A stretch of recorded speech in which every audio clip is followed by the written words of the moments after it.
সম্মানিত ভিউয়ার্স, আসসালামু আলাইকুম। আপনারা ইচ্ছা করলে আপনার হাতে থাকা মোবাইলের মাধ্যমে গুগল ম্যাপসে প্রবেশ করে অক্ষাংশ এবং দ্রাঘিমাংশ নির্ণয় করতে পারেন। সেজন্য আপনার হাতে থাকা মোবাইলে গুগল ম্যাপস যদি ডাউনলোড করা থাকে তাহলে সেখানে প্রবেশ করতে হবে।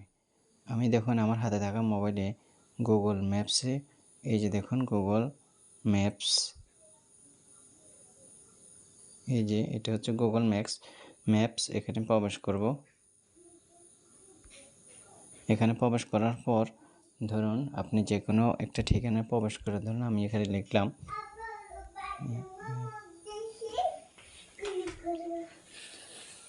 ধরুন মনে করেন আমি মাইজদি বাজার লিখে চার্জ দিলাম।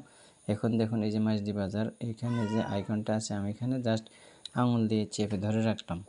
আঙুল দিয়ে চেপে ধরার কারণে দেখুন এখানে উপরে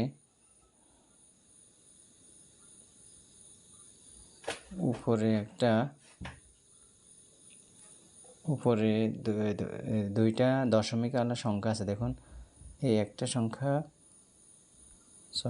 এই যে এই একটা সংখ্যা, এটা হচ্ছে আমার অক্ষাংশ রেখা 22.883296, এটা হচ্ছে অক্ষাংশ রেখা, অক্ষাংশ। আর এটা হচ্ছে এর পাশে যেটা, সেটা হচ্ছে এই 91.096146, এটা হচ্ছে দ্রাঘিমাংশ রেখা। এইভাবে আপনারা মোবাইলের মাধ্যমে গুগল অ্যাপসের মাধ্যমে অক্ষাংশ রেখা এবং দ্রাঘিমাংশ রেখা নির্ণয় করতে পারেন। আর যদি আপনার মোবাইলে গুগল ম্যাপস ডাউনলোড করা না থাকে তাহলে আপনারা ক্রোম ব্রাউজারে প্রবেশ করে দ্রাঘিমাংশ রেখা নির্ণয় করতে পারেন। সেই জন্য ক্রোম ব্রাউজারে প্রবেশ করতে হবে। প্রবেশ করার পর দেখুন এখানে আপনি গুগল ম্যাপস লিখে সার্চ দিতে হবে। গুগল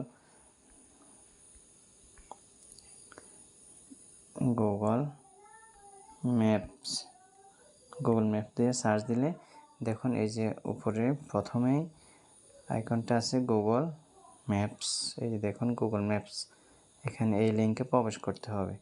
এই লিঙ্কে প্রবেশ করলে আপনাকে গুগল ম্যাপসে নিয়ে আসবে। তারপর আপনি এখানে যেখানে সার্চ দিতে চান সেখানে সার্চ দিলে চলে যাবে। অথবা যদি আপনি এই যে দেখুন এখান থেকে আপনি যেখানে আঙুল দিয়ে জাস্ট চেপে ধরে রাখবেন, ওইখানে আপনার এই যে দেখুন উপরে দুইটা দশমিক সংখ্যা আছে, যেটা 22 সেটা হচ্ছে অক্ষাংশ রেখা, আর 91 যেটা দেখতে পাচ্ছেন সেটা হচ্ছে দ্রাঘিমাংশ রেখা। ধন্যবাদ সকলকে।